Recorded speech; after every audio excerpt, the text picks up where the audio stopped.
very critical conversation today on mobilizing climate finance for Pakistan. And as the discussion before we had that, as a climate vulnerable country, how important it is for Pakistan to get that finance for action. Let's now bring this discussion into domestic financial systems. And for that, my next question is for you, Mr. Zafar Masood. The reality is that despite growing climate ambitions and frameworks like the Climate Prosperity Plan, private capital is still not flowing at a scale which we require. From your perspective at the Bank of Punjab, but more specifically Pakistan Banking Association, what is actually preventing banks from financing climate-aligned investments today? Is it risk perception, lack of bankable pipelines, regulatory constraints, or returns? And more importantly, what specific changes, whether in risk-sharing mechanisms, policy signals, or significant incentives, would give banks the confidence to move from selective participation to a systematic financing of climate investments at a bigger scale? Thank you very much. There's no scarcity of funding out there, both locally and internationally. But it's really, and I'm going to divert the discussion a bit from purely economics and finance to more towards what the real issues are, as far as I'm concerned. It's really about the mindset issue. It's really about the issue of awareness. It's about creating a narrative, and I must compliment a great job done by Dawn Breathe in this context. We need to make people realize how climate could impact them individually, and then you will see the urgency for climate adaptation and the mitigation of it as well. Climate, ladies and gentlemen, is an inclusive agenda. It is. It's not an individual or an organization or a nation's problem. It is a problem across all the nations. And, and to be honest with you, I think it's something which we need to collectively work on towards addressing, because the climate repercussions doesn't have any borders. And we've seen that in our case time and again with our neighbors. When there is a problem there, we get impacted on the climate side too. The funding requirements are gigantic. There's a lot of talk about what amounts are required. I just quote one number, which is $350 billion estimated to be required by 2030. And that's other than the possible flooding that could impact the damage. And just to put things in context, in 2022, the damage was $30 billion and 8 million families were displaced. In this context, we must look at what is lacking really. First and the foremost, to my mind, is the better coordination amongst various, federating units. The provincial governments have the project. The funding are channelized or rests in the federal government. And better collaboration with the private sector is also the need of the hour, which perhaps require more attention. Other than that, as far as Pakistan's context is concerned, there is a serious lack of expertise. Lack of expertise to conceive the projects to begin with, and then converting those projects into bankable projects for raising financing. The access to foreign currency financing is another challenge because of our external account challenges. And there's a large component on most of these climate compliant projects, which is foreign currency, and we have that constraint too. The fiscal constraints, obviously, until unless you create the incentive, and I know minister साहब इस बात के बहुत बड़े दाई हैं कि आपको हर एक के लिए इंसेंटिव बनाना पड़ेगा, तभी मार्केट रिएक्ट करेगी, otherwise people don't react. The fiscal constraint is very much there to create that incentive for people to undertake, high risk, long term novelty ideas. And of course, there is a serious lack of patience capital. Venture capital का ecosystem exist नहीं करता हमारे यहाँ, और debt capital market तो बिल्कुल है ही नहीं. वो finance minister साहब ने भी आपसे बात की. These are the need of the hour.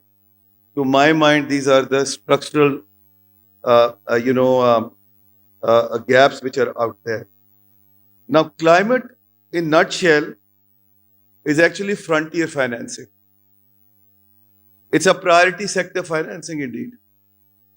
And nowhere in the world, ladies and gentlemen, when I say nowhere in the world, I mean nowhere in the world, priority sector or frontier financing is done without the support of the government, without the support of the sovereign.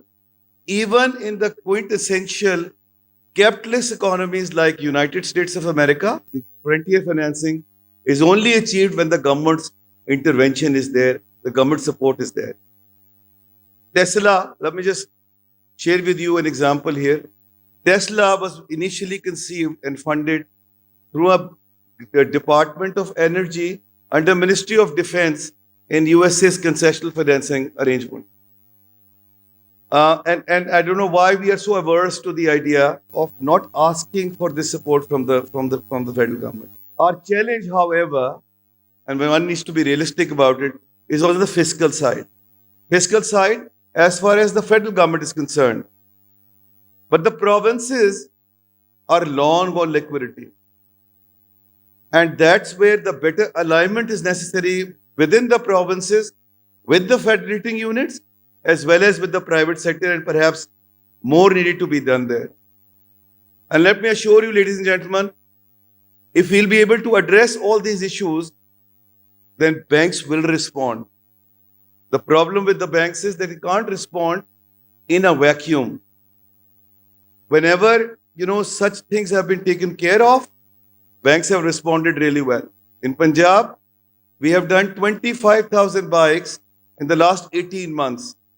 The federal government had designed a project with us where we are financing 40,000 bikes, and then EV taxis in Punjab is another success story. The biggest success story, of course, is the State Bank of Pakistan's solar scheme, where 2,000 megawatts were installed, 4,500 installations were done, and 95 billion rupee of financing was achieved. So whenever the risk architecture is right, it's well structured, and it's inclusive, and it's done in consultation with the right stakeholders, the response is positive. Having said that, ladies and gentlemen, I'm not here to just defend the banks. I have to be realistic about it. I think the banks need to do more as well. And I think this is our collective responsibility, and banks are very much part and parcel of it, that they need to engage with the GCFs of the world. In case of Bank of Punjab, we engaged with AFD. It took us 2 years, but we eventually achieved $54 million financing from them and $675 million of grant. Now, all the banks needed to do this in order to address this collective issue, inclusive issue of climate in Pakistan. 5 things which are needed to be done, in my humble opinion. One is to declare climate emergency, not just as a policy, as a statement, but as an action. We need to change the narrative of how this will impact any individual and their future generations if we will not address it now. And we need many more breaths. One breath will not do the job really. Number 2, we need to make sure that the policies which are prepared are inclusive. they have the representation from the banks, from the regulators, and mainly from the business group because they are responsible for executing it. And create an incentive all the way through. I also have to share with you that the time is ripe. This is the time when the feel good factor is out there in the international community, and we really need to go ahead collectively and grab that opportunity. And the more involvement of the private sector is necessary there, sooner rather than later, more inclusive, the provincial engagement is necessary in the execution of the projects under taxonomy. Number 4, better engagement is necessary with ADB, with AIIB, with GCF. And merely funding is not the only thing that is needed from them. We actually require the technical support for conceiving the project and make them into a bankable project. Lastly, I'm going to suggest something very radical here today. Salim Saab is also there, Minister Saab is also there. मेरा ये ख्याल है कि हमें बहुत seriously consider करना चाहिए to have a climate specialized bank. Yeah, one of the DFIs should be given the mandate to do the climate specialization. Without that specialization, अगर आप expect करेंगे कि हर बैंक अपनी capacity को build करे, तो गालिबन ही एक challenge होगा. और इसके साथ साथ जो ecosystem develop करने की बात है about pension fund and insurance is also something which is an absolute must to move forward, ladies and gentlemen. आखिर में, this should not be, breathe should not be nashistam guftam barkhatam. We needed to go beyond this really, and I'm offering myself in my personal capacity. OGDC I could see right there. I supported you on this one. As PBA, as Bank of Punjab, we are at your disposal. You're doing a great job, but we need to take it forward.